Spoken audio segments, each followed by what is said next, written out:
So I'm going to start this lecture.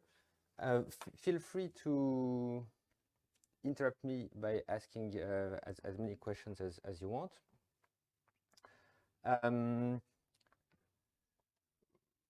Right. So yeah, first of all, I should thank the Schrödinger Institute to give me this opportunity to give this series of mini course. That's a great chance. So I'm very grateful for that. I'm also grateful to the University of Vienna and to the Pauli Institute to host me in this challenging year that we are going through. So right, so the subject of this meeting and of this series of mini course will be the stability of solitons in nonlinear dispersive equations. So solitons are very ubiquitous phenomenon in nonlinear physics. I should say in the physics of Hamiltonian systems in general, or partial differential equations of a dispersive nature. So they occur in general relativity, where they're called black holes, in quantum mechanics, in many fields of continuous mechanics, fluids, plasmas, elasticity, and in particle physics, field theories, etc. So they're all over the place. They are very important objects. And as always in physics, to be really important and relevant, these objects better be stable. If they're not stable, under perturbations, they should not be observed, or only in very sort of exceptional circumstances. So the question of their stability is absolutely crucial. And the aim of this mini course is to present a few tools to understand their stability rigorously using mathematical tools. So the tools we will use resort to harmonic analysis and functional analysis in general. And I should say that we will restrict to a particular case, which is that of dimension 1. So we think of equations of one space variable and one time variable. So this is simpler as far as the geometry goes. Basically, there is no geometry in the problem. And as a consequence, the spectral theory, as we will see, is also simpler in one dimension. It reduces to basically ODEs, which you can understand in finite time in dimension 1. So that's the simpler aspects of the dimension 1. Now there are also more challenging questions in dimension 1, and specifically the fact that waves decay slower in dimension 1, as is well known. Heuristically speaking, it's because they have less room to spread, so they decay like 1 over t to the 1/2 typically, instead of 1 over t to the d over 2 in dimension d. And of course, the less decay you are, the less stable objects are, because decay is really the first cause of stability. Yes? Oh, great. Thank you. Thanks for letting me know. And Michael, so you can hear me all right, and the picture is okay, right? Okay, thank you. I was a bit nervous because it took a bit of time to set up. Thanks a lot. Okay, great. So these few words were to convince you of the importance of solitons, and I hope you're convinced. Maybe I can say a few words on the history of the subject. So there is a famous first observation by, or at least recorded, scientifically recorded observation by Russell in 1844. So he was, I think, on horseback in the Scottish countryside. And then he saw basically a traveling wave, traveling on a canal. So it's a famous, article. Let me read a few lines from it because it's written in a very nice English, and it's a nice story. So here is John Scott Russell recalling what happened. I believe I shall best introduce this phenomenon by describing the circumstances of my own first acquaintance with it. I was observing the motion of a boat which was rapidly drawn along a narrow channel by a pair of horses, when the boat suddenly stopped. Not so the mass of water in the channel which it had put in motion. It accumulated round the prow of the vessel in a state of violent agitation. Then, suddenly leaving it behind, rolled forward with great velocity, assuming the form of a large solitary elevation, a rounded, smooth and well-defined heap of water, which continued its course along the channel, apparently without change of form or diminution of speed.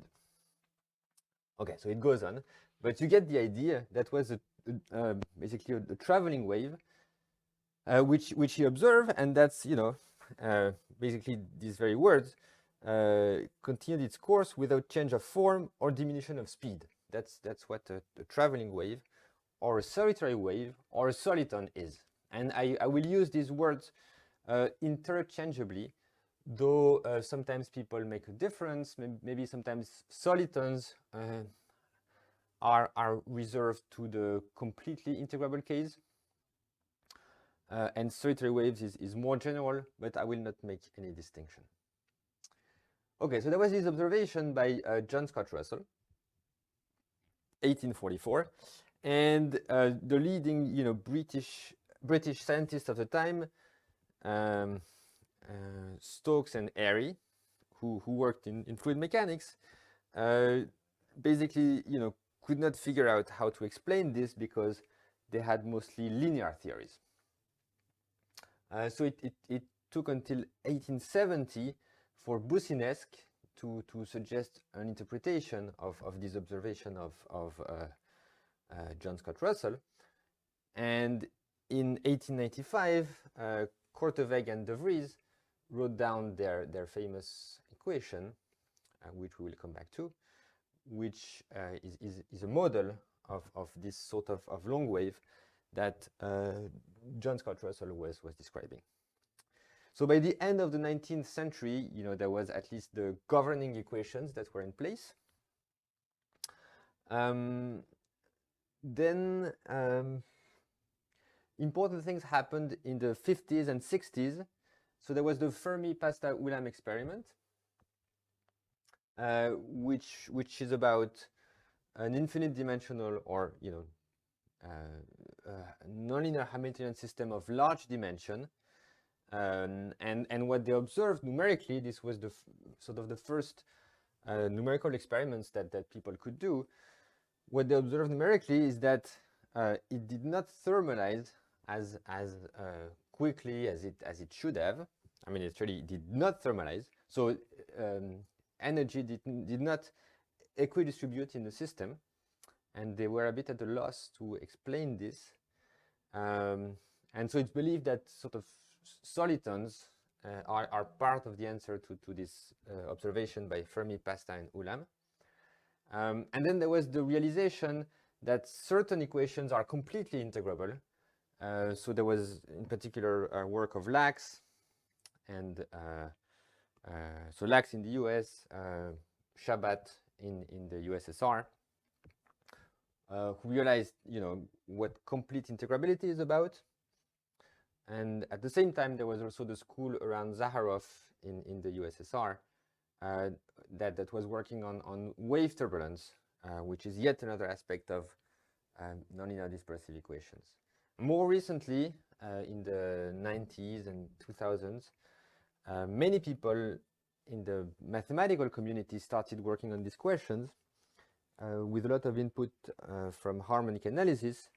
In particular, Bourgain and Tao had a very decisive input to this field.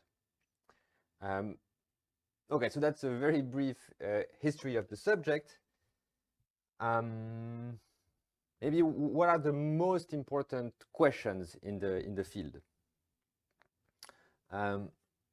So I think there are two. Okay, so I'm going to try and write on this board. So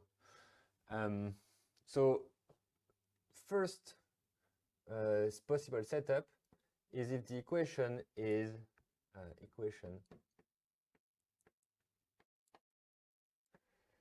set in the whole space, say RD. So then there is a conjecture which is known as the Soliton resolution conjecture. Sorry to interrupt. How can one blow up the screen and see this very tiny fonts? It's written too small, you mean? Yeah. I'm wondering, can I blow it up somehow? You can pin the video chat by going on the three dots at the top right of the screen, and then. Oh, great! Thank you. Thanks a lot. Sorry. Okay, it works. Thank you. Is it big enough? Yeah. Great. Thanks. Thank you. So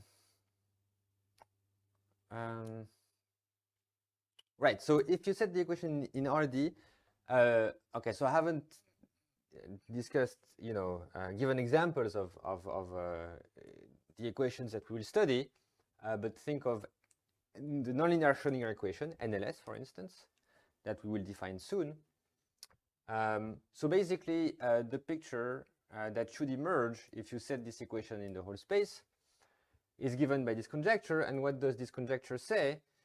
It says that the solution, so generically, okay, so part of the question is what does generically mean, but let's not worry about that. Generically, the solution should split as time goes to infinity, so as t goes to infinity, into a linear solution, and linear solutions are decaying, as we will see, plus a bunch of traveling wave solutions, so qi of x minus vi t. So you have this linear solution which is decaying because the equation we are thinking of is dispersive, and these are the traveling waves. So you see, just like in the text of John Scott Russell, there is the profile qi which is fixed, and then they're traveling at a fixed velocity in space. And so, the mechanism, so why would this happen is sort of a bit of a mystery. Why would such a configuration be stable is less of a mystery, because this linear piece is decaying and these solitons are traveling away from each other, right? So asymptotically, there is very few possible interaction between the various pieces in this sum, which makes it sensible to expect something like that. But so basically, this conjecture is open in most cases. It's only known for completely integrable equations, and for very specific models, I think it's known for the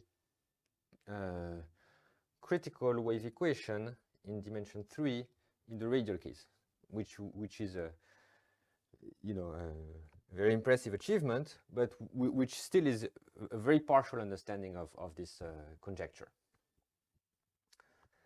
So this series of lectures will focus on the stability of just one of these guys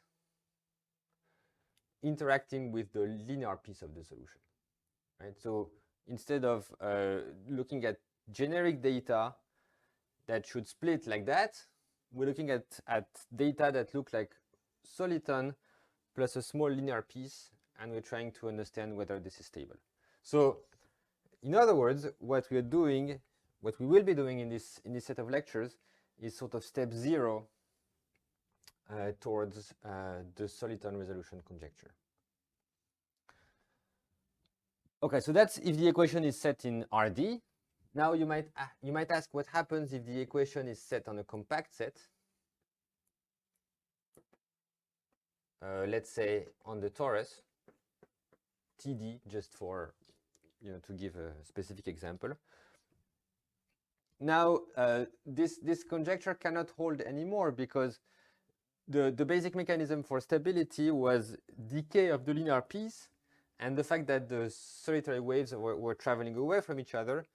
Of course, if you're on a compact set, none of this is true.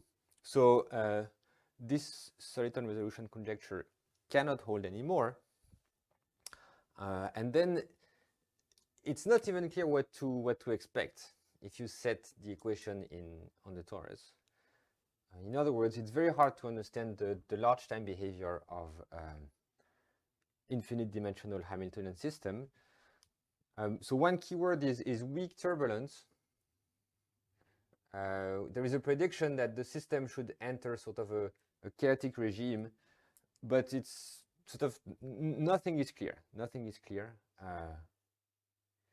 Yeah. I can't see the last line you wrote. Oh. So the equation set in the torus, but then it stops. So someone might, I don't know. Thank you.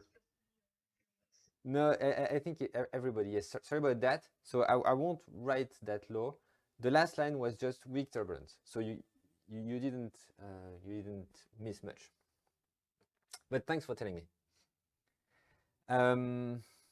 Okay, so that's the sort of very big picture. And so there are many things we don't understand, but what we're going to try and understand is this sub problem, which is how about one soliton and its stability properties.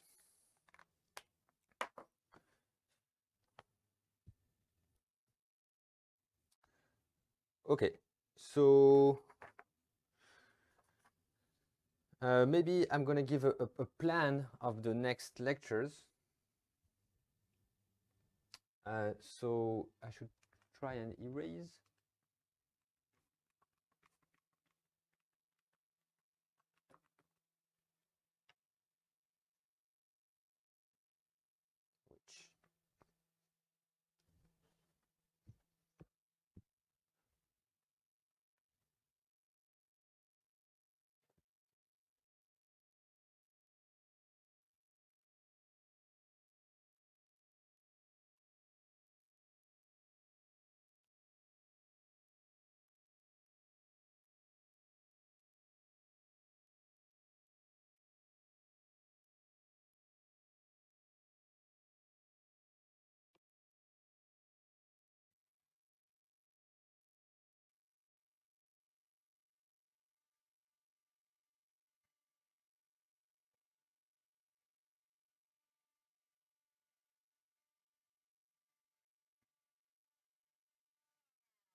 All right.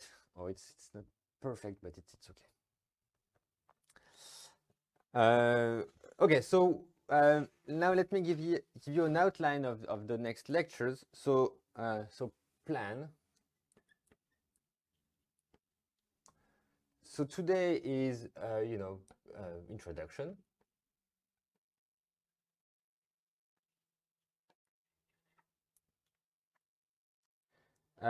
Next time we will look at the question of orbital stability.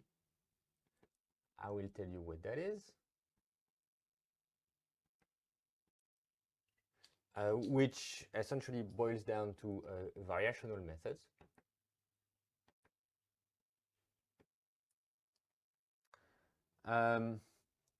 Then we will discuss the flat case.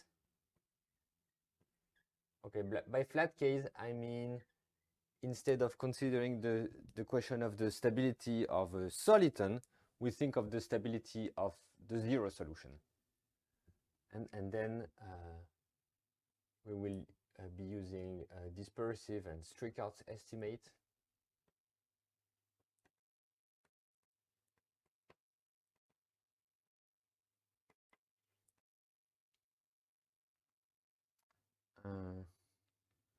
Okay, then we will want to try and understand what happens if you perturb a soliton. So if you perturb a soliton, the first thing to try and do is to linearize around it. And if you linearize around it, what comes out is a Schrödinger operator. And it's important to understand the spectral resolution of this Schrödinger operator. And there is a theory which is known as the Weil-Kodaira-Titchmarsh theory, which allows you to construct a Fourier transform adapted to a given Schrödinger operator, so minus Laplacian plus V. Basically, the idea is that if you look at the flat Laplacian, so just the Laplacian, if you look at the Laplacian, it is diagonalized by the Fourier transform, right? Because if you take the Fourier transform of the Laplacian, it's just a multiplication operator. Of course, the same is not true if instead of the Laplacian, you consider minus Laplacian plus a potential V, which is why you want an adapted notion of a Fourier transform, and this is what the Weil-Kodaira-Titchmarsh theory gives you. Okay. Then we will discuss, so armed with this Weil-Kodaira-Titchmarsh theory, we will discuss asymptotic stability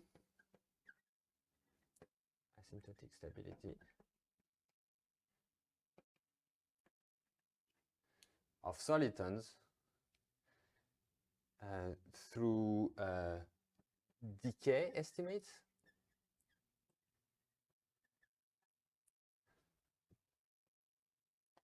And then instead of using decay, we will try and use resonances. Oops. Resonances. And finally, we will discuss the question of modulation.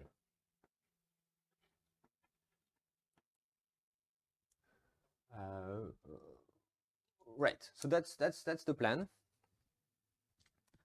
So I think maybe the first two lectures are more classical, and the last ones cover less classical material.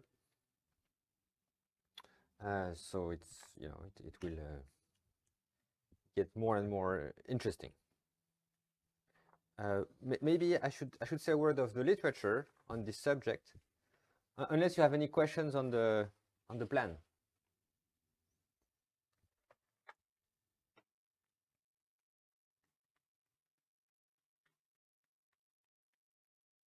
Can you maybe also check if there are more people in the waiting room? Oops, yes.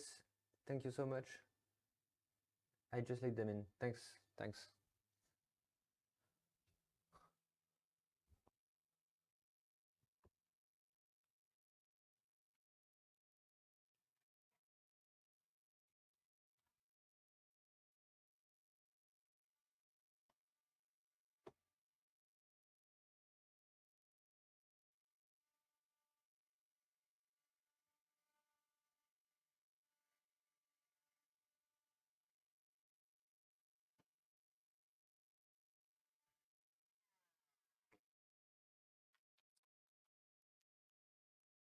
Okay, so literature.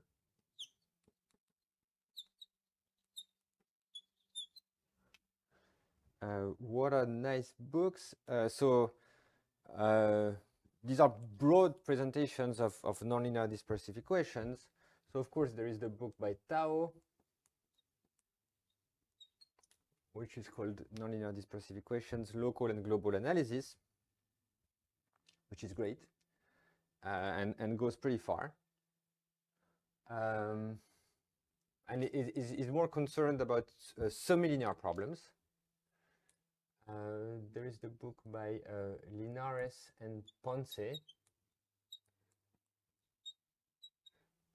which I think goes at a gentler pace and which explores more quasi-linear problems. There is the very nice lecture notes by Shatta and Struve. So it's called geometric wave equations, and so they have more of a geometric point of view on this question, or they're interested in equations with a more geometric content, like wave maps. And finally, there is the book by Erdogan and Tsirakis, which contains a very nice presentation of XSB spaces. So all of these books are great, and I can only recommend them. But they focus more on typically local well-posedness questions, and I don't think there is a good reference on the subject that is going to be treated during this mini course, namely stability of solitons. I don't think there is at least a good textbook that covers that. So that's why I thought it would be useful to discuss it.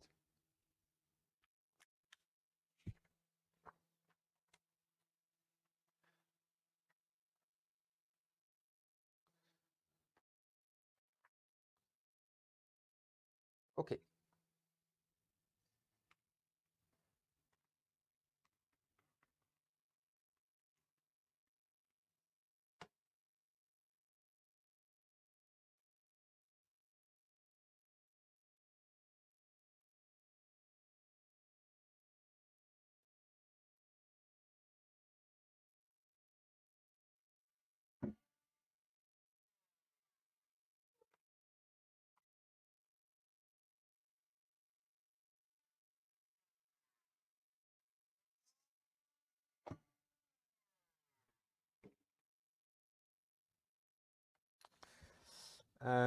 All right, so now I can present the main characters that will occupy us, which are the NLS and the KdV equation. So let me write them. So the nonlinear Schrödinger equation.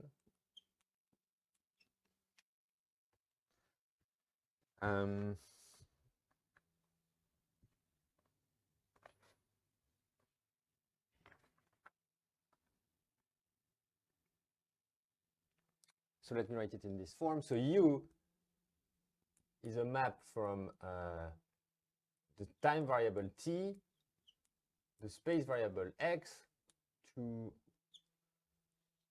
the complex numbers. And the equation it satisfies is I dt u minus dx squared u equals g, or okay, 2g prime of u squared u. So where g is a potential function that looks like that. So that's g.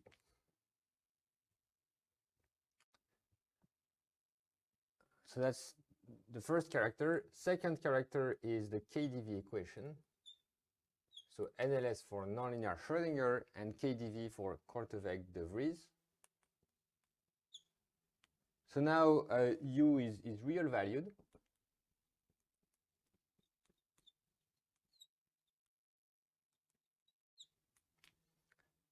And the equation it satisfies is dtu.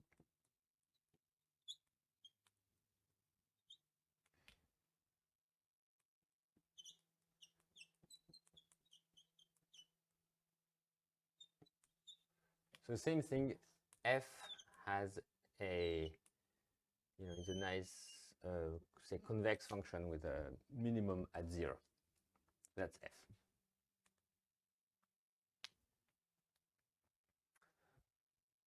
Okay, so I think these are maybe the two most important equations of the theory.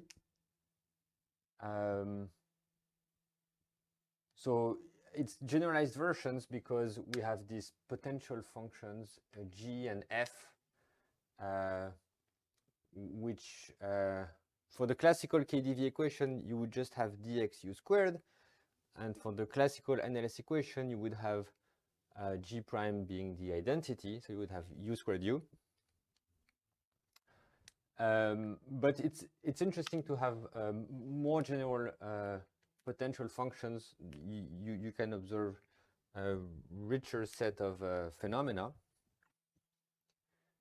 Why are these two equations so canonical? So physically, they share a certain universal character. So the KdV equation typically is going to describe a long wave phenomena. So these are phenomena for which the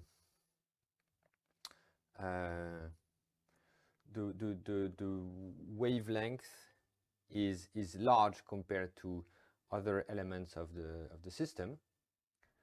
And the nonlinear Schrödinger equation describes modulation phenomena. So it's more like a carrier wave type situation. So you have a certain wave with an envelope, and the nonlinear Schrödinger equation describes in a universal way how the envelope will evolve. I will tell more about that if time permits. So we'll see that both of these equations admit traveling waves, and the question that will occupy us is, whether these traveling waves are stable. But the methods that we will use and that I will present apply to a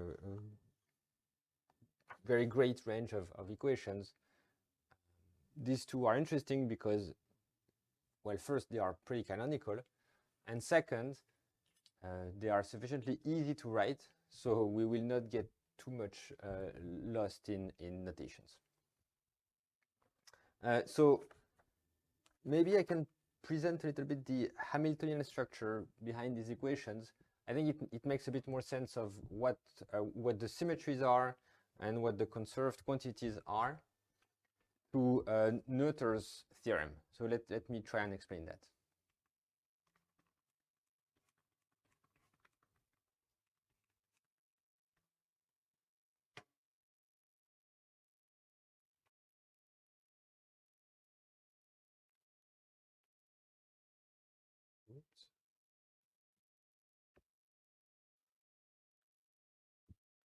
And of course, if you have any questions, please ask. It's always a bit impersonal through Zoom, so the more questions, the merrier.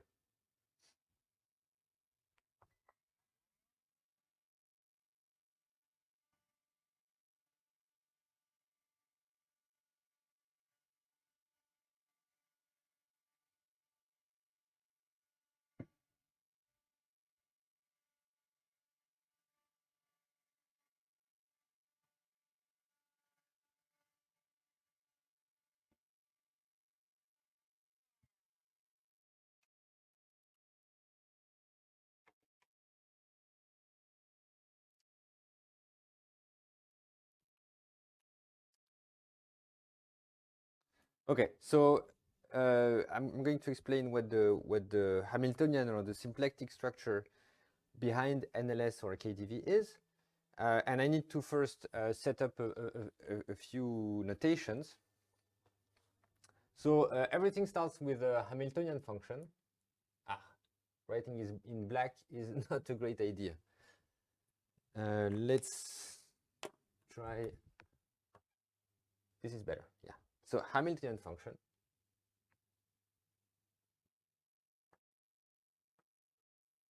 h of u, which is defined on a certain, vector space or Banach space, or I'm not worrying about rigor. I just want to present the structure behind the equations. So that's the Hamiltonian. It has a gradient that can be defined as follows. So gradient. So you look at perturbation of the argument, epsilon is small, then this is h of u plus the gradient, sorry, epsilon times the gradient of the Hamiltonian applied to phi plus O of epsilon squared. Right, so that's the reasonable way of defining a gradient. You can understand this gradient as a linear form, and by duality, it's the same. If you're in a Hilbert space, by duality, it's the same as an element of the Hilbert space. Then we have a symplectic form.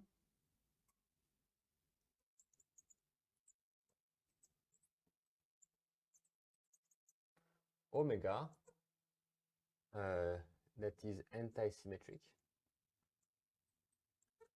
and non-degenerate. And through this symplectic form, we can define the symplectic gradient.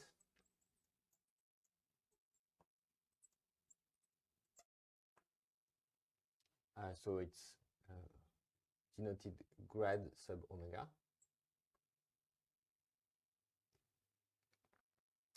And it's such that maybe let's do it like that. So it is such that omega of grad omega h of u phi is grad h of u applied to phi. So it's, you know, the symplectic gradient is defined by duality using the symplectic form in a natural way. And then the symplectic flow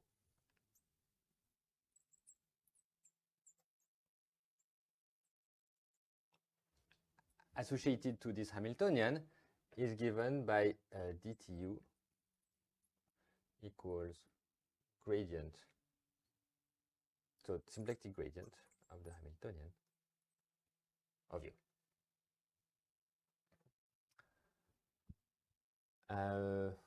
Okay, so example.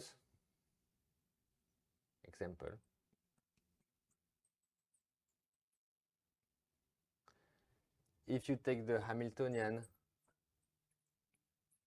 to be the H1 norm, so I'm dropping constants plus the potential function g of u squared. And if you take the symplectic form omega of uv to be the imaginary part integral uv bar dx, you can make a small computation, and what comes out is NLS, the nonlinear Schrödinger equation.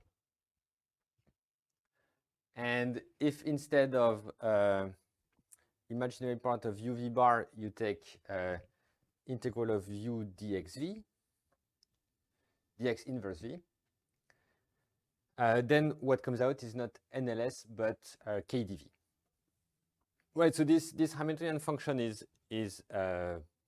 you know, very natural, right? It's a combination of the H1 norm and a certain potential term. So that's the most classical energy in continuum mechanics. And if you take this standard symplectic form, what you get is NLS. Okay, so this is interesting abstract nonsense, but it has a nice, so putting things in this form is enlightening because of Noether's theorem.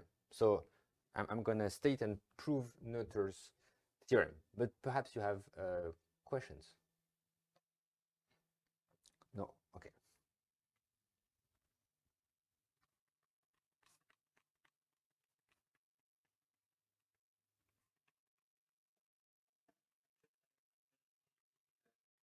Yes. Is the symplectic gradient does it always exist, or? Oh yes. So this was all formal. Okay. There is an assumption that the symplectic form omega is antisymmetric and non-degenerate. So if you're in finite dimension, everything is fine. Now, if you're in infinite dimension, there are always questions of regularity that I just glossed over here. But of course, you should think about them in general. But I should say this whole Hamiltonian structure, I think it's very helpful to think of the problem in physical terms or to derive some intuition on the problem. But when it comes to doing estimates, to doing actual analysis, you never use it as such. So even if it doesn't make sense rigorously, it's not really a problem, because that's not the main aim. Okay, thank you.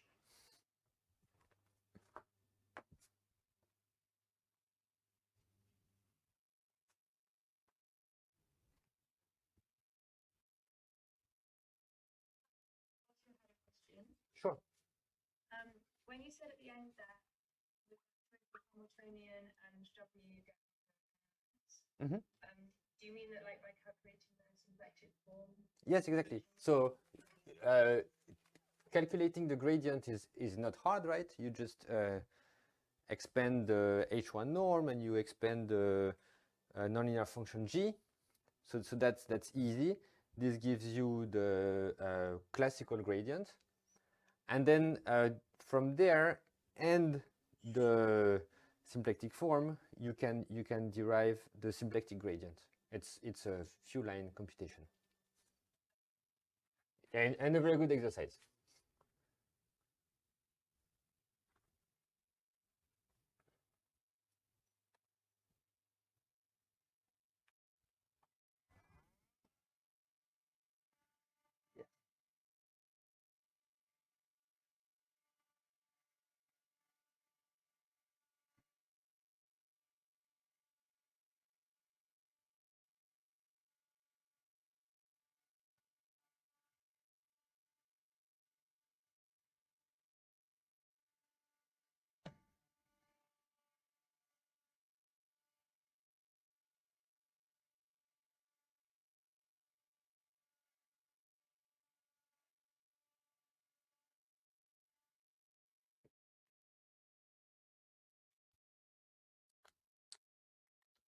Okay, so now let me state Noether's theorem and prove it, because the proof is actually very easy.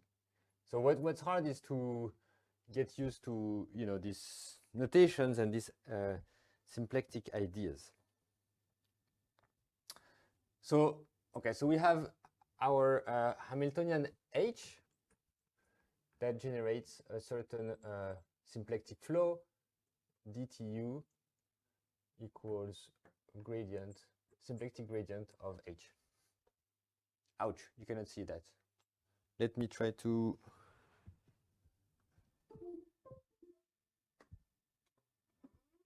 Yep.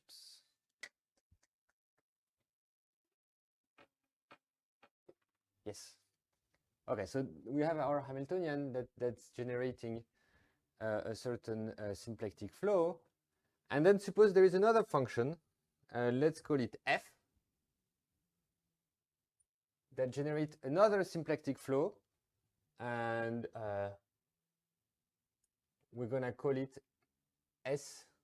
So dTu equals symplectic gradient of f.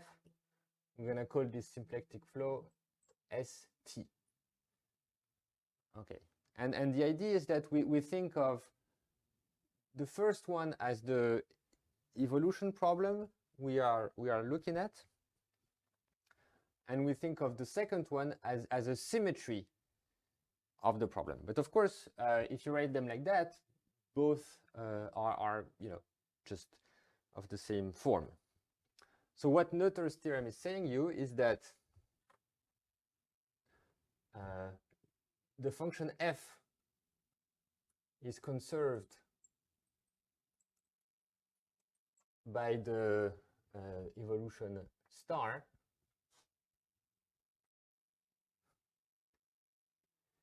if and only if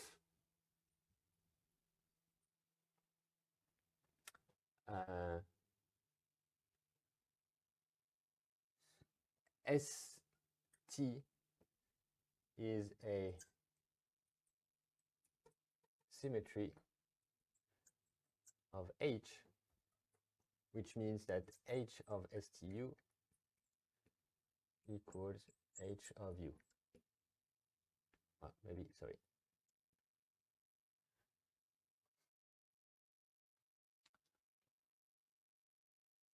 Right. So, so what this is saying is that the symmetries of the Hamiltonian are these symplectic transformations that leave the Hamiltonian invariant. Okay. And finding a symmetry of the Hamiltonian that has this symplectic form is equivalent to finding the functions that are conserved by this nonlinear flow. Okay, so let me just write the proof. It's very easy, and then I will unpack a little bit what this means.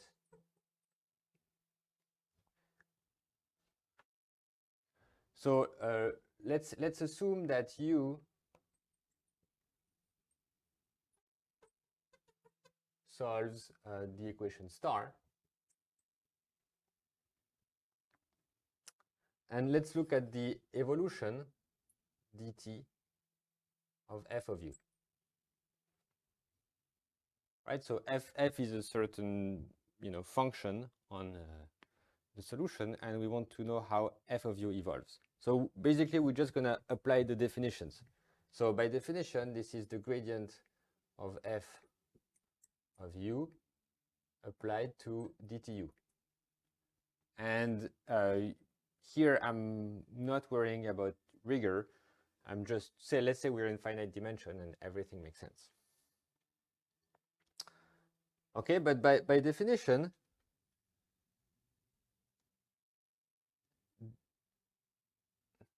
grad f of u applied to dtu is omega of grad omega f of u.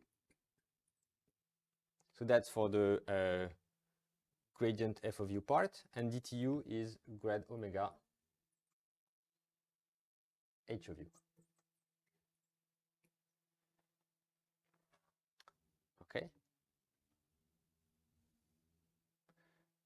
So now we're going to do the same computation for h of st of u, and we're going to see that we find the same expression.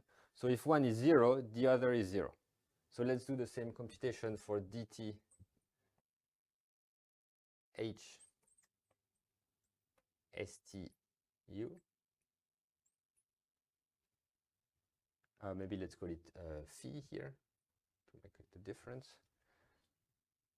So by definition, this is the gradient of h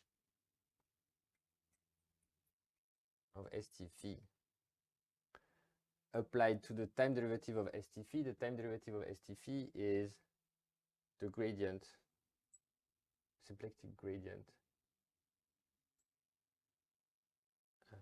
Maybe, sorry.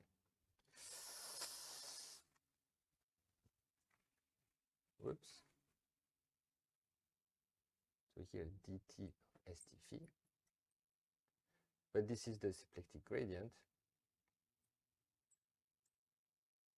Grad omega f st phi.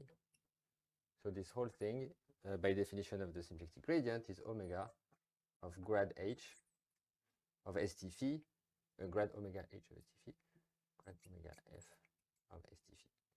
So if one is 0, then the other is 0. So there is this very nice and far-reaching equivalence between the quantities that are conserved by the nonlinear evolution and the symmetries of the Hamiltonian. So maybe let's apply this theorem to the case of NLS. to see what it gives, but perhaps you have questions. Mostly this is all you know, just manipulating definitions, but I understand it can take time to get used to them. So if you have questions, please ask. Okay.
So, Yeah. what is the relation between the symmetry ST and the flow F?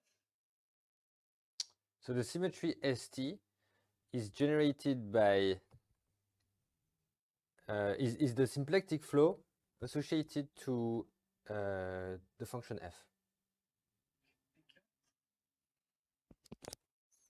Sorry, let me just.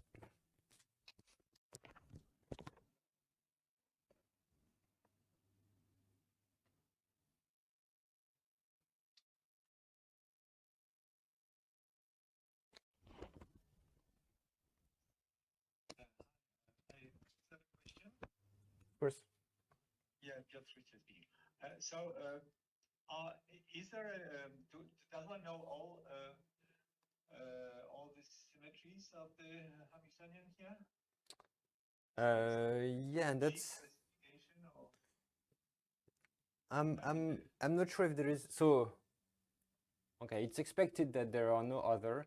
I don't know if there is a formal proof. That's a good question. I'm not sure. Yeah.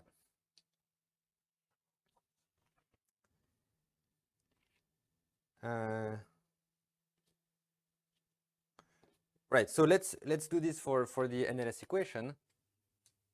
So NLS. So the Hamiltonian, as I was saying, is so sometimes I'm dropping constants, but here I'm putting them in. Oh, sorry, it's a minus. That's important.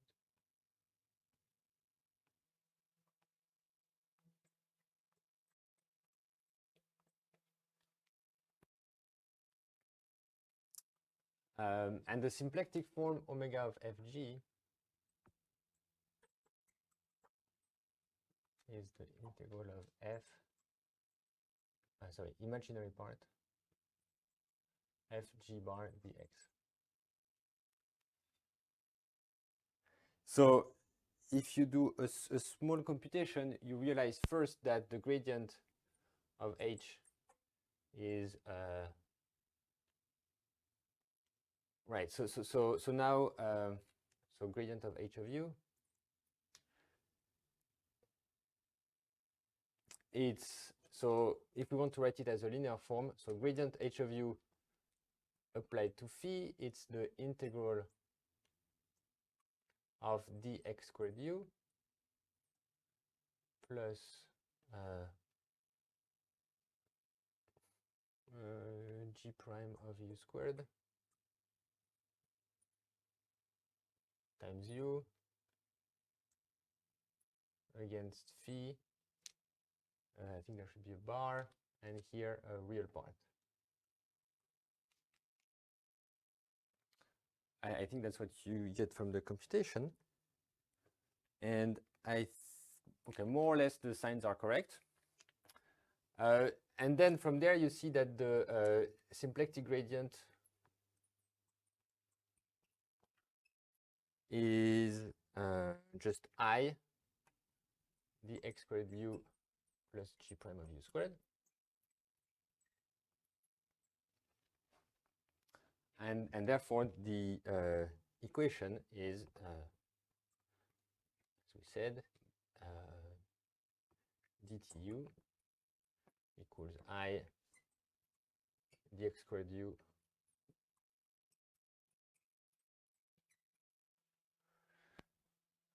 yes, so maybe I'm not very consistent in assigning signs, but you know, most signs do not matter, and the ones that do matter, I'm trying to get them right.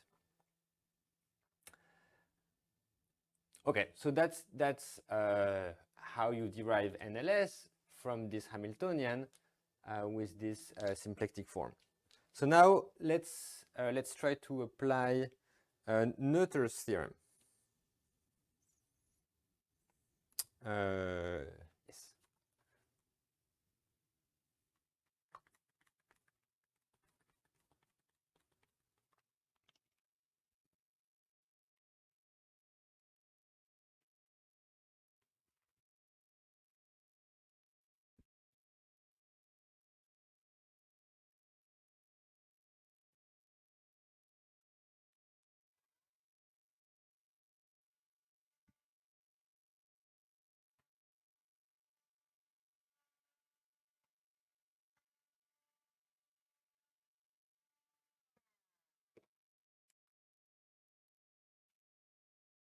So Noether's theorem gives this correspondence between, on the one hand, symmetries of the Hamiltonian, so through Noether's theorem,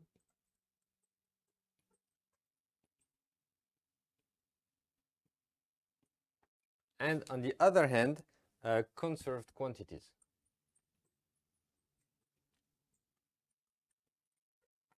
So these are symmetries of the Hamiltonian.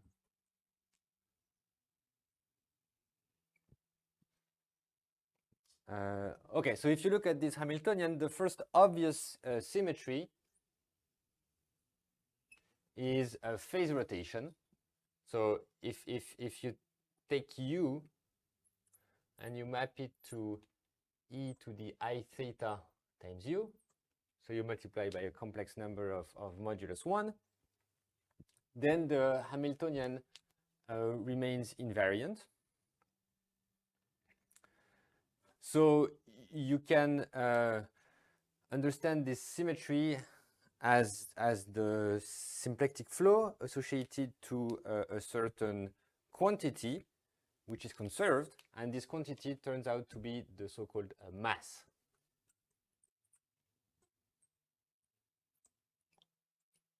So the L2 norm.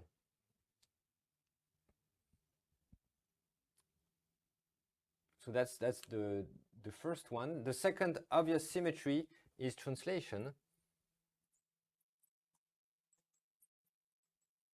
So space translation. Obviously, the Hamiltonian is invariant by space translation. So if you work it out, you see that this is the symplectic flow associated to a certain quantity, which turns out to be the momentum, which is the real part.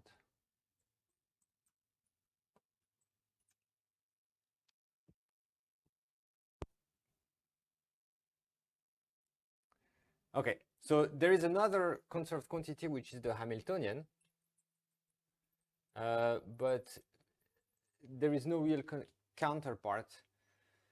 Right, so not everything fits exactly nicely into Noether's theorem, but the Hamiltonian is always conserved. So H of u. So let's just think a minute about what these quantities are. So the mass, so you know, from a PDE, but even from a physical viewpoint, what's important is the conserved quantities which are coercive. That is, that give you some sort of effective bound on the solution. And that's obviously the case of the mass, right? The mass controls the L2 norm of the solution. The L2 norm of the solution is constant in time, so that's something. In particular, if you develop a singularity, it can only happen in such a way that the L2 norm is constant. So, this excludes certain types of singular behaviors. Well, the second quantity, the momentum, is not so useful because it doesn't have a sign, right?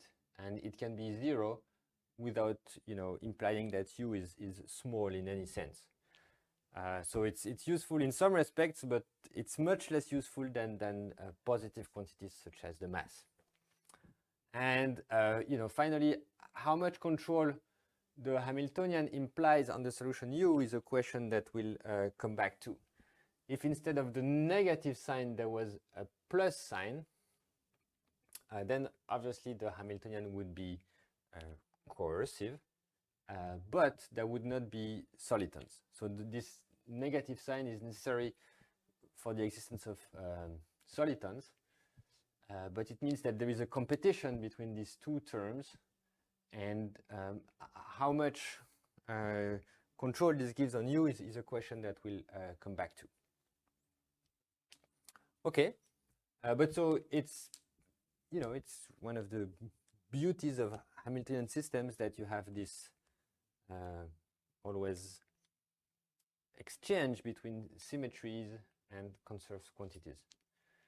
And well, if you're a PDE person, of course, you can also be more straightforward and just derive directly from the equation that the L2 norm is conserved, say.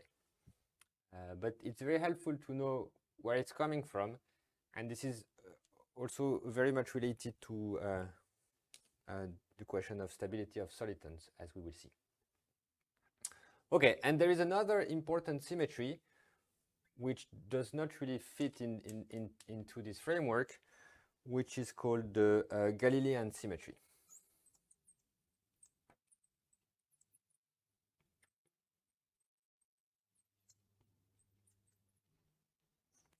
So the Galilean symmetry works as follows. Say you have a solution u of Tx of NLS, and then so if you modulate it, that is, if you multiply it by a complex exponential, it's going to start moving at a constant speed. So namely, if u is a solution of NLS, then for nxc,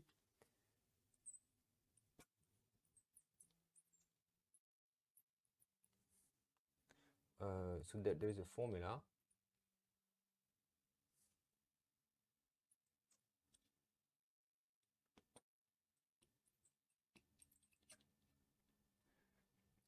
So what does it mean? So you have a solution u, just a solution of NLS, and then you can think of it this way. So you multiply it by a complex exponential in x.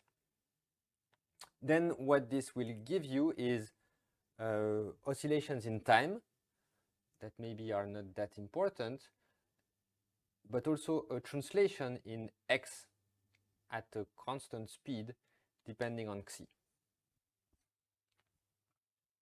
So what this means in particular is if you have a stationary solution of NLS, or just a constant solution, by applying this Galilean symmetry, what you find is a traveling wave solution, and this will be useful. So it's just like a miracle that is associated to NLS. So the structure of KdV is much simpler because KdV is real valued. So maybe I will not discuss it here, but I will take some more time to do a little bit of ODE analysis. Do you have any questions?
Okay, so a bit of ODE. A bit of ODE analysis.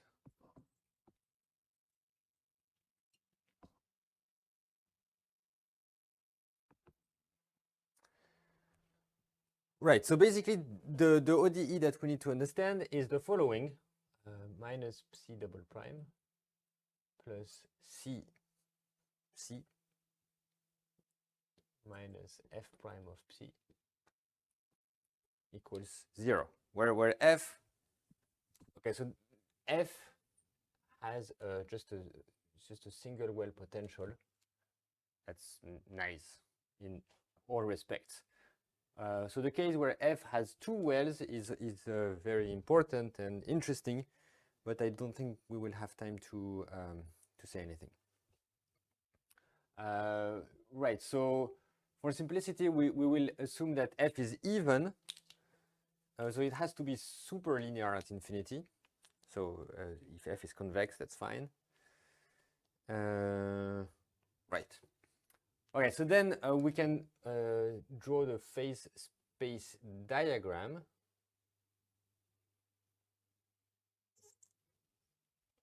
So this is psi. This is psi prime.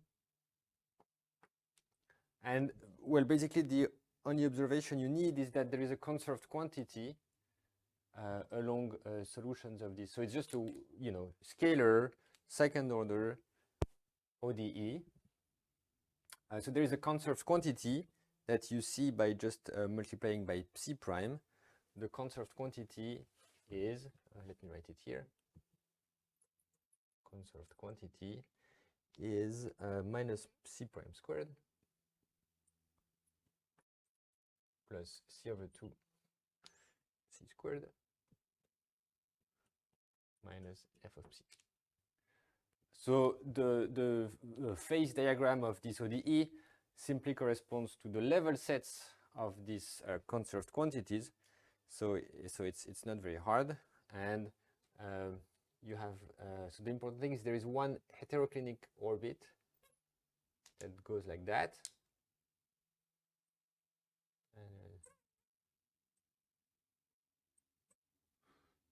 Same on the other side.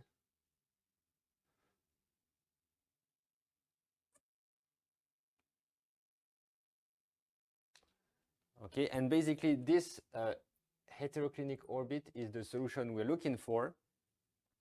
So namely theorem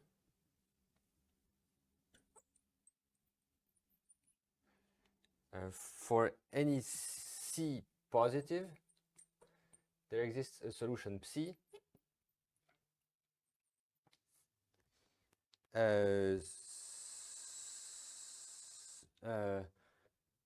let's call it psi sub C because it depends on the real number C. So psi looks like that,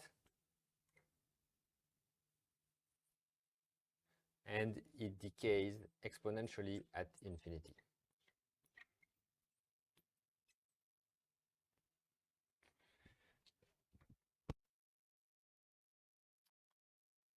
Okay, so I hope what I said is not too cryptic, but it's just you know, basic ODE analysis, and basically what we retain is the existence of this solution psi, which is gonna provide us with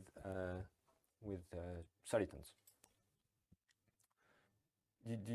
Please let me know if something is not clear.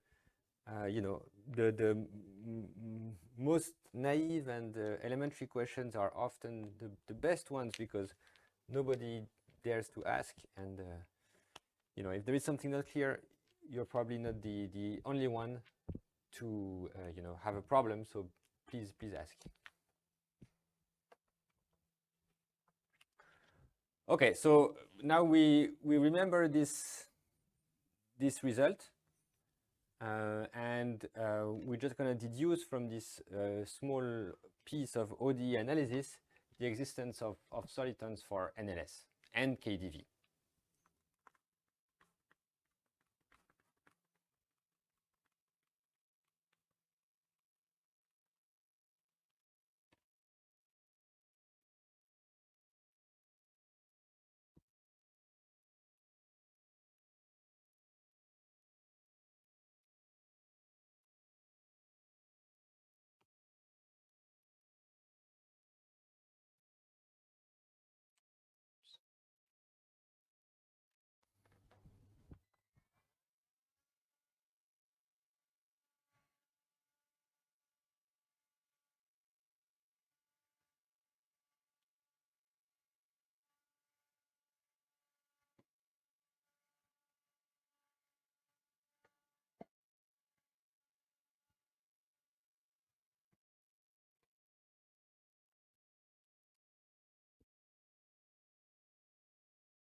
let me ask you a question. So I'm sorry, I missed a little bit of what you were saying.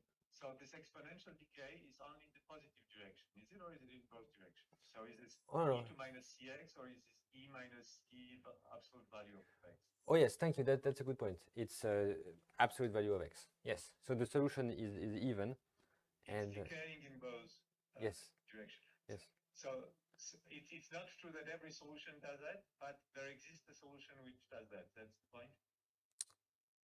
Yes. Every solution decays exponentially. No. So you see, in the phase diagram that I drew, only this heteroclinic orbit is decaying. But I think that's the only. So if you want finite energy or finite mass solitons, then this is the only possibility. But typically, solutions will decay in one side and grow on the other, or something like that. No. Solutions. No. So from this phase diagram, what you see is that you have these solitons that I just drew, and then I can show that. So how is it? So you have these guys, and then you have solutions which are periodic, like that, and then you have solutions which I think are periodic like that. Okay, so it's not true that every solution decays or something like that. So I think there are one of these three types. Yeah. Okay. Thanks.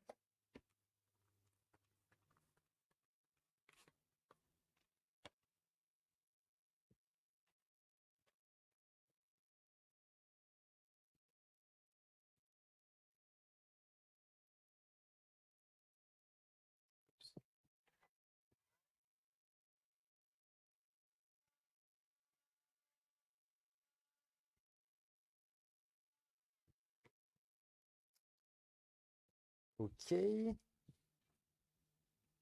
Right, so now let's apply this to NLS. So we start to recall that NLS is given by I dtu minus dx squared u equals g prime of u squared u.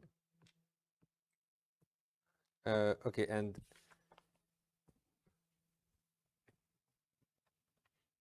and right, and the convention is that g of u squared is f of u. F is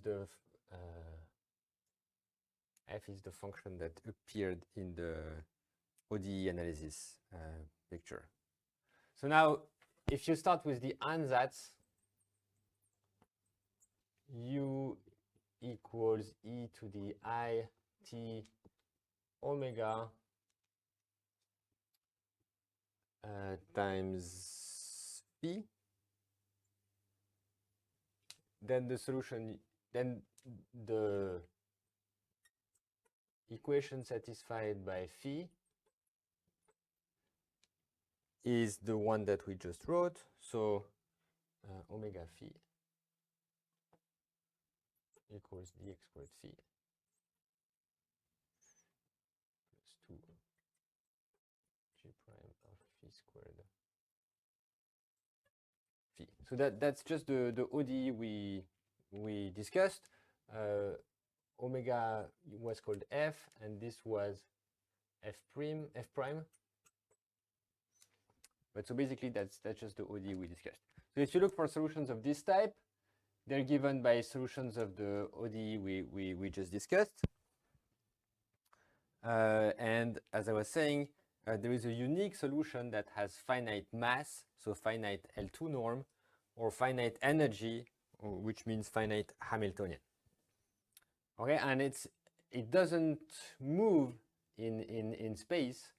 It's fixed in space, but there are these time oscillations that come up.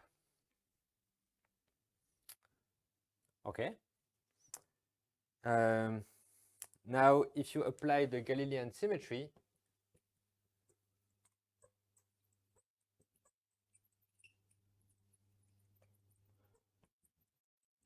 you get the following family. So remember, the Galilean symmetry maps solutions of NLS to other solutions of NLS. So here we have a family of solutions. So if we apply the Galilean symmetry, we get a more general family.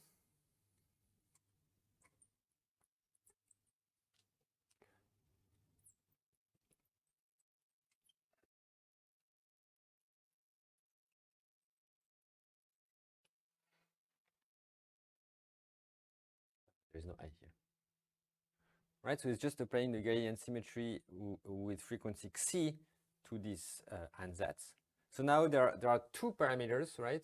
So this is a two-parameter family. There is the omega, which is the somehow time frequency.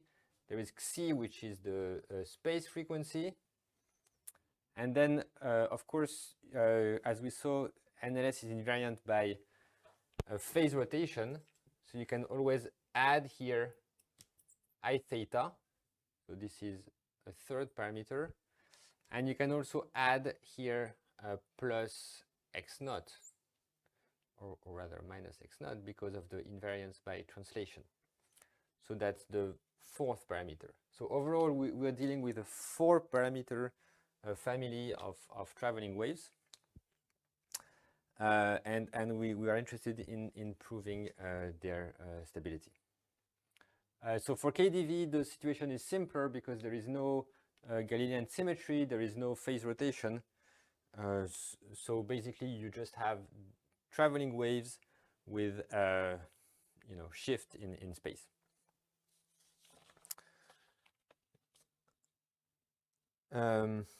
Okay, so maybe just to conclude, let me just mention, which notions of stability we will be discussing. I'm going a little bit over time, but we started a bit late. I have a quick question. Yes.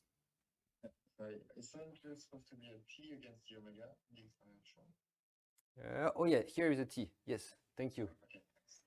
That was just in time before I erased. Thank you.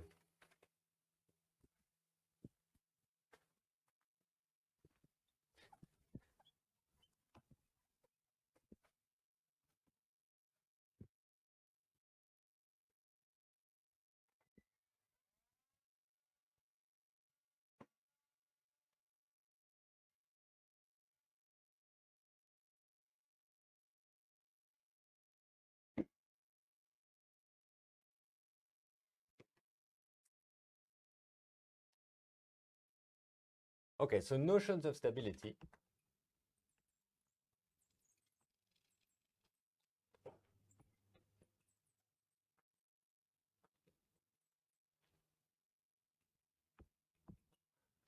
Okay, so the most naive one is Lyapunov stability, which is just the classical, the first thing you come up with, and it's saying, okay, so if you start close to a soliton, you remain close to it for any later time. However, this cannot hold as such, because think of the following situation. So I have a soliton here that's traveling at a certain speed in phase space. Okay, so now I perturb it a tiny bit, and I find another soliton. Well, it's actually very close to the first one, and it's traveling at a slightly different velocity. So sorry, I should say this is space, and this is time. And this here reflects sort of where the soliton is localized. So it's going to be localized around this line for the white one, and it's going to be localized close to this green line for the green one. So, okay, what do we learn from that?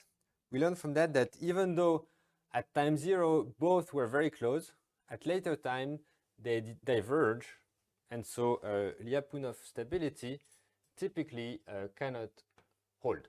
So we have to give up on that. A better idea is orbital stability.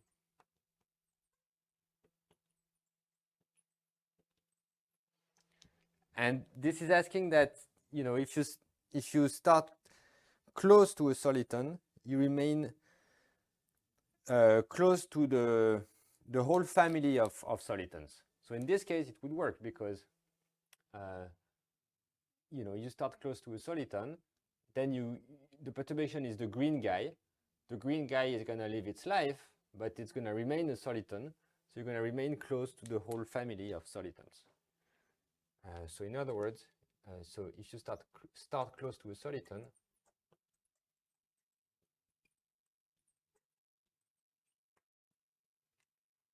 remain close to a soliton.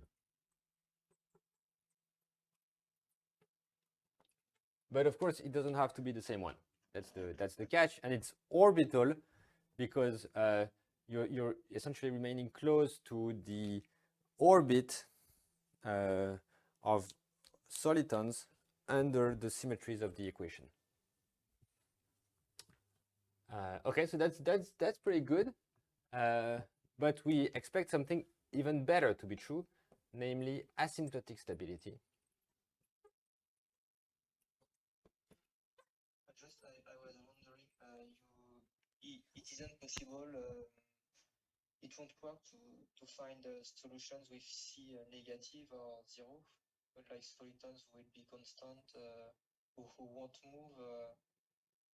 Yes, right. So for this specific model, C has to be positive. Okay. And so it's important for KDV, it means that solitons only travel in one direction. So for KDV, C, the C that appeared in the ODE analysis is actually the velocity of the soliton. And so it's saying that the soliton can only travel in one direction. For NLS, C is the time frequency, so maybe it has a less direct, you know, physical relevance, and because so for NLS, solitons can travel in both directions, but for KDV, only one direction is allowed. Right, and asymptotic stability, it's saying that if you start close to a soliton, then as t goes to infinity, U splits into a linear solution plus a soliton, sorry. And as we will see, the linear solution goes to 0 locally. So that's a toy version of the Soliton resolution conjecture. It's saying that if you want, the Soliton resolution conjecture holds close to, if you start close to a soliton. So if you start close to a soliton, then as time goes by, the solution splits into a linear solution that goes to 0 locally and a soliton, which is perhaps not the same one as the one you started with. And we will, so as far as orbital stability, you know, you can establish it easily. It goes back to the 70s, 80s, and essentially it boils down to a variational analysis that we will do next time. And now, as far as asymptotic stability goes, you know, it's a harder question that is, you know, not answered in many cases of interest, but for which, you know, there are a couple of methods that I will present. Okay, and this concludes my talk for today. Thank you so much. Thank you so much for your attention. Sorry for the little technical problems at the beginning, but I think now I got it. And perhaps you have some questions.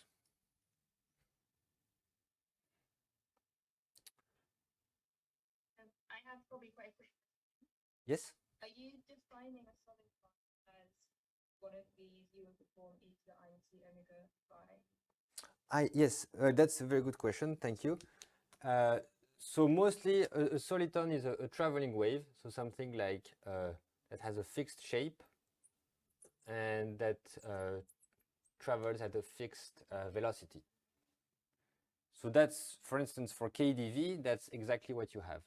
So for NLS, you know, the situation is a bit richer and you have stuff happening in the phase. but I still call it a soliton. And in general, you know, the more symmetries you have in the problem, the richer the behavior. But basically, it's something that looks like a traveling wave with perhaps, you know, more complicated things happening. Yeah. Does this answer your question? Yeah. Yeah, thank you. Other questions? I have another question. When you introduced Galilean symmetry, was there an associated concept quantity? Right, so that's a good point. So I don't think there is. So maybe you can, not that I know of. And the reason is that Galilean symmetry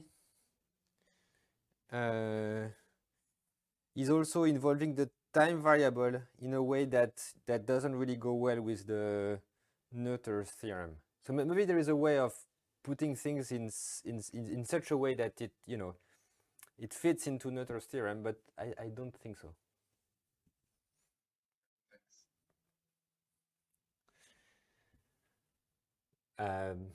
Other questions?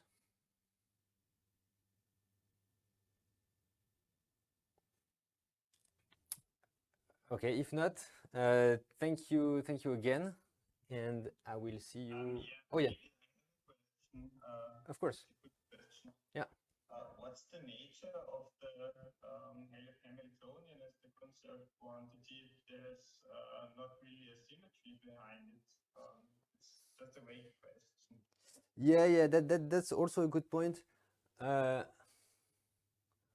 Yeah, I don't think it's associated to a symmetry. So Noether's theorem, it's, you know, it's very nice, but it doesn't quite cover, you know, all cases. Like the Galilean symmetry and the Hamiltonian, I don't think they really have counterparts as far as symmetries go. So yeah, that's the way it is. Yeah. May I say something? A comment. As physicists, we are told, well, if the thing is, if there's a time translation invariance, then that means the total energy is conserved. If you can associate this with the Hamiltonian, then that's your conserved quantity. But yeah, that's a good point. Yes, that's a very good point. Right. So the point you're making is that all of these equations are invariant by time translation, and this is associated through some version of Noether's theorem to the conservation of the Hamiltonian. But the thing is, you would need to have a version of Noether's theorem that not only acts in the space, but also in the space-time variable. But maybe something that exists. Yeah. Okay, no, it's just that this is one of the non-rigorous physics approach. But yeah, I agree. That is about the time variable. Thank you. Yeah, thank you. That's a very good point.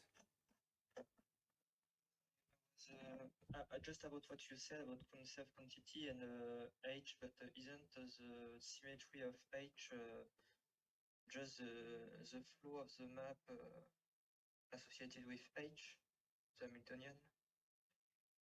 Like H is a conserved quantity because the flow is the symmetry of the flow itself. Ah, yes, right. That's even a better point. Yes, I agree. I agree. You're right. So it's sort of a limiting case of. I mean, it's sort of logically it's true, right? Like a Liouville equation? No, like the sort of it's saying something like the. I mean, it's logically. I think if you apply Noether's theorem to F and H being the same guy, what you get is that the Hamiltonian is conserved because the Hamiltonian is conserved or something like that, right? So it's sort of an empty statement. But okay, maybe let's not get too much troubled by these questions. Essentially, Noether's theorem doesn't work all the time. Maybe there is a version that works all the time, I don't know of it. And I can refer to Tao's notes are great. That's where I found the best exposition of this question. Just about the last things you wrote, I was wondering when you say U is a linear solution that goes to 0 plus a soliton, is like there is a soliton to which U converges, or really the soliton changes because the velocity, the C will change, won't converge when as time goes by. Yeah. Oh, it's okay. Yes. So that's another option. So I think for most of the time, you will converge locally to a specific soliton. But I think you can cook up situations where you don't converge to a specific soliton, but the velocity sort of doesn't settle, right? But in principle, in most cases, you should have something like that, right? You cannot converge globally to the soliton, but you can converge locally to it, that is on any compact set or on any compact set that follows the soliton.